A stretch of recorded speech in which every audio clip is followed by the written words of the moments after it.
Good morning. Good morning.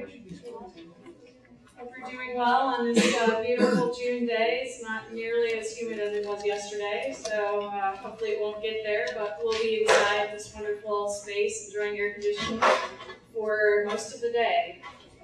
On behalf of the OSU Youth Violence Prevention Advisory Board, I welcome you to what promises to be a great event of community sharing and, importantly, discussing knowledge and research in practice, really generating ideas about how we can improve what we're doing in the field.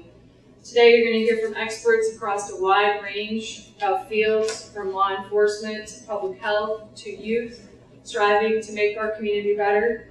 The OSU Youth Violence Prevention Advisory Board was formed in 2007 as a vehicle to open dialogue between researchers, primarily a team that I lead at OSU, and other scholars who have been joining over time, and practitioners in the local community here in Columbus.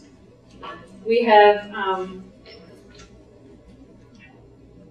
been blessed with starting with a group of 22 individuals who basically I cold called to join this group, to growing to over 65 members and affiliates in this short amount of time. So we're very, very excited about this event today and look forward to sharing with you. You'll notice people with orange tags. That denotes a Youth Violence Prevention Advisory Board member.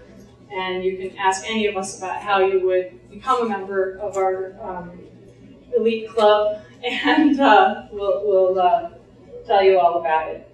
So you may ask yourself, why have a conference? Why do something like this to talk about issues of public safety and violence prevention? And the answer is really quite simple.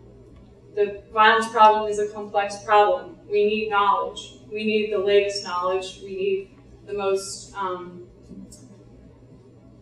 in-touch knowledge. And the only way we're going to have that knowledge is if we have both the community practitioners and the researchers working together in partnership. And that's what today represents. Practitioners and community folks have the most intimate knowledge of the violence problem and the safety problems in our community, but their understanding is often selective, primarily because they are there working in the trenches and may not see the bigger picture and the bigger trends and patterns.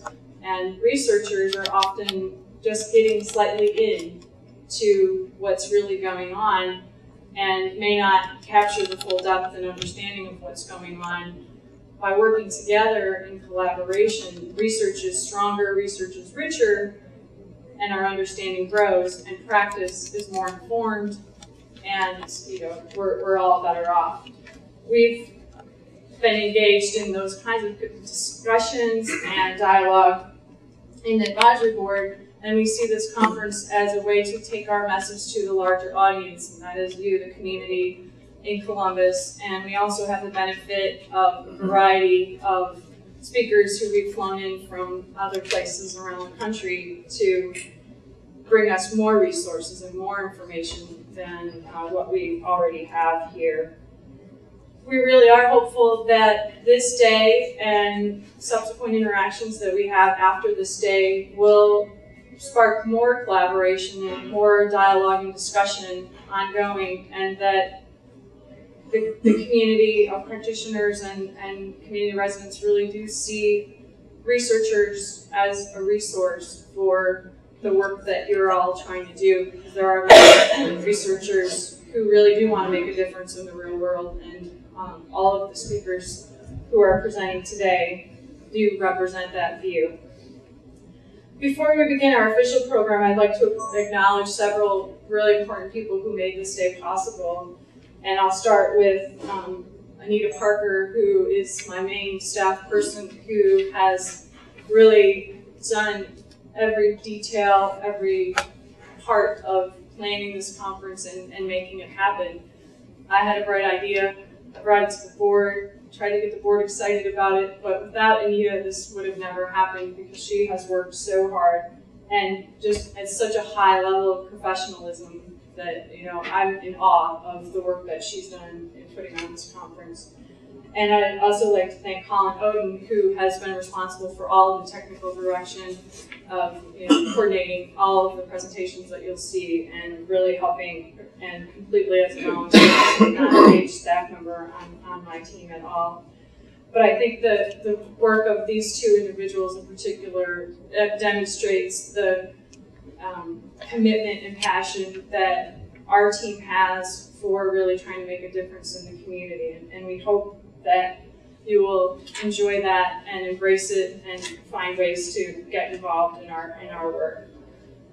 I'd also like to thank numerous volunteers and the co-hosts and sponsors to all of that information is listed in your program. And if you haven't fumbled through your conference bag or your future beach bag, as I'm planning to fill it with my Santa toys and take my boys and go to the beach on the Jersey Shore next week. And that's will help me get through today, thinking about the waves crashing in. And anyway, inside the bag, there are numerous information sources. One thing that we ask is if you don't think you're going to use that material, pass it on to someone else. Don't let it just become trash. It's not trash, it's valuable information that should be read by people.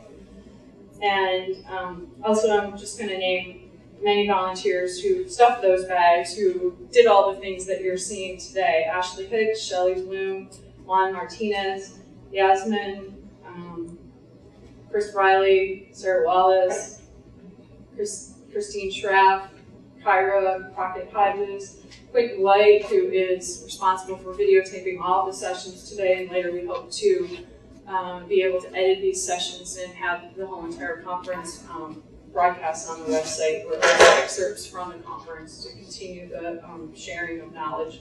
Teresa Potter and Mallory Cassery. And I just wanted to say thank you to all of these folks.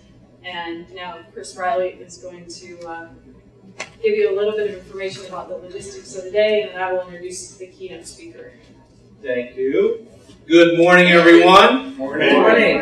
It is a good morning. Glad to see everybody here. Everyone's looking snappy.